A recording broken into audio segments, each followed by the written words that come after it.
Hello guys, പുതിയ വീഡിയോയിലേക്ക് എല്ലാ കൂട്ടർക്കും സ്വാഗതം. ഇന്ന് നമ്മളൊരു ഗിൽഡ് റെക്കമെൻഡ് ആയിട്ടാണ് ഗൈസ് വന്നിരിക്കുന്നത്.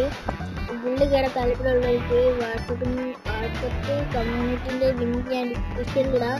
അപ്പോൾ എല്ലാവരും പോയി ലിങ്ക് വന്ന് ജോയിൻ നോക്കാം. അപ്പോൾ ഗിൽഡ് എന്ന് വെച്ചാൽ ഇതാണ് TXOG 4x4 ഗെയിമിംഗ് എന്നാണ് നമുക്ക്. പക്ഷേ ഗെയിമിനായി പോയി സ്പേസ് ഇല്ല, അതുകൊണ്ട് അപ്പം ഗിൽഡ് കയറാൻ താല്പര്യമുള്ള എല്ലാവരും അടിച്ചേറുക. ഒറ്റ റൂള് നല്ലതുണ്ട്. ഗിൽഡ് വാർ പോയിന്റിൽ 100 പോയിന്റ്സ് എങ്കിലും മിനിമം അടിക്കണം. അത് കൂടാതെ എന്ത് വീക്ക്ലി പോയിന്റ്സ് ആണെങ്കിൽ 7000 പോയിന്റ്സ് വേണം, അല്ലെങ്കിൽ 6000 5000 ഒക്കെ മതി. അപ്പം പിന്നെ 40 ലെവലിൻ്റെ മേലോട്ട് 40 ലെവലോ ആണ്. CS-ലും BR-ലും റാങ്ക് ഹീറോയ്ക്ക് ആവണം. അപ്പോൾ അത്രയൊക്കെയുള്ള റോള് ഗിൽഡ് കയറാൻ താല്പര്യമുള്ളവർ ആണെങ്കിൽ വരും.